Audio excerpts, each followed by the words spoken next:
ఆంధ్రప్రదేశ్ రాజధాని అమరావతి అభివృద్ధి పదంలో దూసుకెళ్తూ ఉంటే ఆర్ఫై బ్రేక్ వేస్తోంది అనేటువంటి వార్త ఇప్పుడు సోషల్ మీడియాలో చక్కర్లు కొడుతున్న నేపథ్యంలో అసలు ఆర్ఫై ఎలా బ్రేక్ వేస్తోంది, ఈ ఆర్ఫైలు ఏంటనేది మనం విశ్లేషణ చేసుకునేటువంటి ప్రయత్నం చేద్దాం.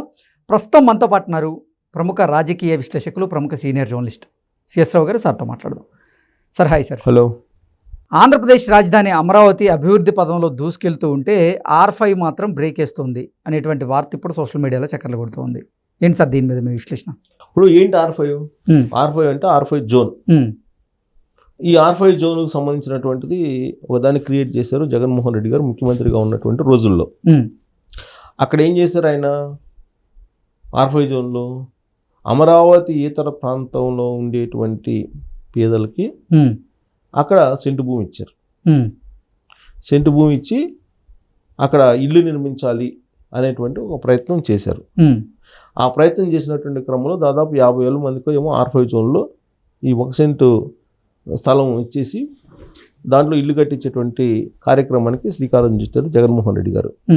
ఆ కార్యక్రమానికి జగన్మోహన్ రెడ్డి గారు శ్రీకారం చుట్టినటువంటి రోజున మరిచిపోలేనటువంటి ఒక దృశ్యం కళ్ళెదుట కనిపిస్తూ ఉంటుంది అందరికీ. ఏంటంటే అమరావతి ఆర్ఫై జోన్కి రావడానికి జగన్మోహన్ రెడ్డి గారు తాడేపల్లి నుంచి తన ఇంటి దగ్గర నుంచి హెలికాప్టర్లో వచ్చారు. అక్కడికి ఇక్కడికి 5 కిలోమీటర్లు ఉంటుంది. ఈ 5 కిలోమీటర్లకు కూడా హెలికాప్టర్లో వచ్చారు. అది పెద్ద న్యూస్ అప్పట్లో. ప్లస్ ఇంకోటి ఏంటంటే కింద భారీ సెక్యూరిటీ ఏర్పాటు చేశారు. పైన హెలికాప్టర్లు 5 కిలోమీటర్లు వస్తే ఆయన ఈ 5 కిలోమీటర్లు వచ్చిన దానికి కింద సెక్యూరిటీని బాగా ఏర్పాటు చేసి మొత్తం బందోబస్తు చేసి ట్రాఫిక్ మొత్తాన్ని స్తంభింపు చేశారు. ఇది పెద్ద హైలైట్ పాయింట్. ఈ ఆర్ఫై జోన్కు సెంటు స్థలం ఇచ్చేటువంటి కార్యక్రమానికి జగన్మోహన్ రెడ్డి గారు ఆ రోజు చేసినటువంటి మొత్తం ఏర్పాట్లు అవి. సో ఈ ఆర్ఫై జోను ఆల్రెడీ పేదలకు ఇచ్చారు కాబట్టి ఈ పేదల నుంచి మళ్ళీ అమరావతిలో ఆ భూములు తీసుకోవడం అనేది ఈ ప్రభుత్వానికి సాధ్యమా? ఈ ప్రభుత్వానికి సాధ్యమా అంటే ఇది లీగల్గా ఇష్యూ. ఇది ఆర్ఫై జోన్లో ఉండేటువంటి భూములు మళ్ళీ వెనక్కి తీసేసుకుంటేనేమో పేదల భూములు వెనక్కి తీసేసుకున్నారని చెప్పి వైఎస్ఆర్ కాంగ్రెస్ పార్టీ ప్రచారం చేస్తుంది. తీసుకోకపోతే సిఆర్డీఏ తోటి అమరావతి రైతులు కుదుర్చుకున్న ఒప్పందానికి విరుద్ధం అవుతుంది. మరి ఇప్పుడున్నట్టు ప్రభుత్వం ఏం చేయాలి? వెనక్కి తీసుకోవాలా? ఎందుకు పేదలకు వేరే చోట స్థలాలు కేటాయించి ఆర్ఫై జోన్లు కూడా ప్రభుత్వం కలుపుకుంటే అయిపోద్ది కదా అని ఆలోచన చేస్తున్నారు. ఆ విషయాన్ని మంత్రి నారాయణ గారు నిన్ననే అనౌన్స్ చేశారు.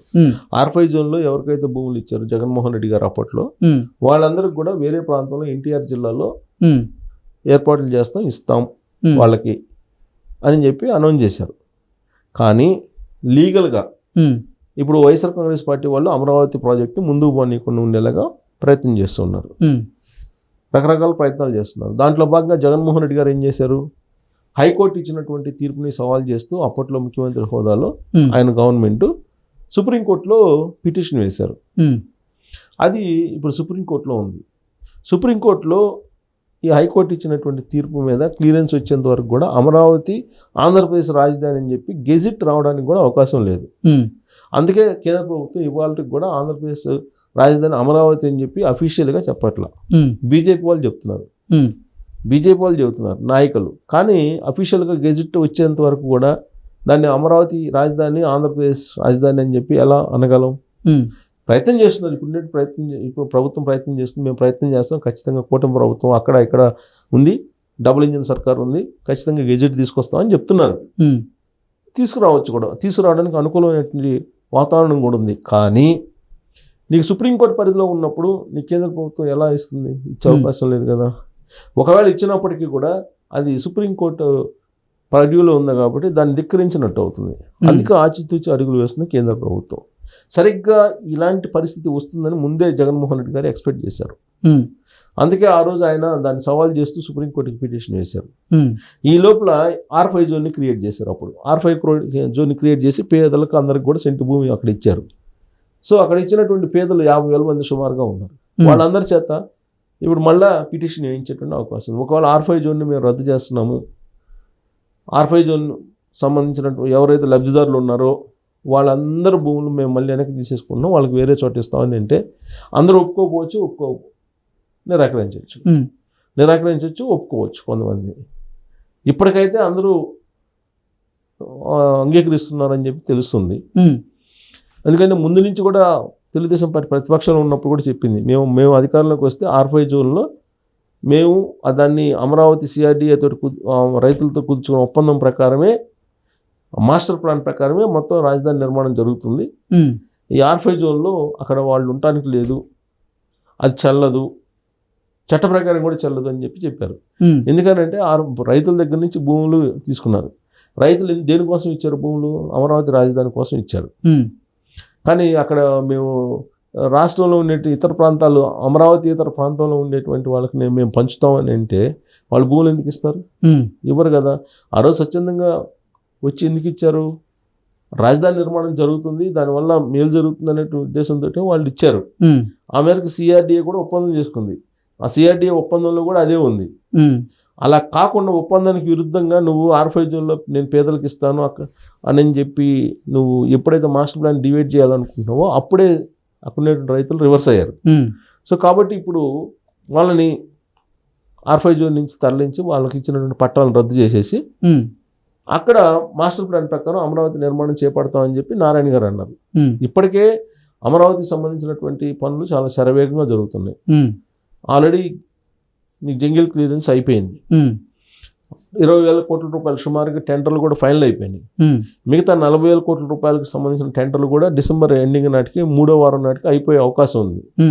అంటే ఇంకొక వారం రోజుల్లో అన్నీ అయిపోతాయి. సుమారుగా 60,000 కోట్ల రూపాయల విలువైనటువంటి పనులకు టెండర్లు కూడా అయిపోయినాయి. సో ఇక కంపెనీలు రంగంలో దిగి నిర్మాణాలు చేపట్టినవి. ఆల్రెడీ అసెంబ్లీ ఎలా ఉంటుంది, సెక్రటరియట్ ఎలా ఉంటుంది, హైకోర్టు ఎలా ఉంటుంది, దీనికి సంబంధించిన డిజైన్లు కూడా ఆల్రెడీ ఫైనల్ చేసేసారు. దానికి సంబంధించిన నిర్మాణ పనులకు సంబంధించిన టెండర్లు కూడా ఫైనల్ అయిపోయినాయి. 60,000 కోట్ల రూపాయలకు సంబంధించిన పనులకు టెండర్లు కన్ఫామ్ అయిపోయి కంపెనీలు డిసెంబర్ 3వ వీక్ నుంచి నీకు రంగంలో దిగబోతున్నాయి. శరవేగంగా అమరావతి రాజధాని నిర్మాణం జరగబోతుంది. ఇలాంటి పరిస్థితుల్లో R5 జోన్కి సంబంధించినటువంటి క్లియరెన్స్ కూడా వేగంగా జరుగుతుందని చెప్పి నారాయణ గారు అనౌన్స్ చేశారు. కాబట్టి సుప్రీంకోర్టులో ఉంది కాబట్టి ఇది సుప్రీంకోర్టు నిబంధనలు, గైడ్ లైన్స్ ఇవన్నీ కూడా క్లియర్ చేసుకొని మొత్తం చేస్తామని చెప్పి కూడా ఆయన చెప్పారు. సో అవన్నీ క్లియర్ అయిపోయిన తర్వాత నీకు గెజిట్ వస్తుంది. బహుశా సుప్రీంకోర్టు ఆల్రెడీ వాయిదా వేసింది కాబట్టి 2 సార్లు ఇప్పటికీ దాని మీద వాద ప్రతివాదనలు జరిగాయి. సో రాబోయేటువంటి రోజుల్లో సుప్రీంకోర్టు నుంచి కూడా క్లియరెన్స్ వస్తే కనుక పూర్తి స్థాయిలో అడ్డంకులు అమరావతి తొలగిపోయినట్టే అవుతుంది. Okay sir, thank you so much. Thank you.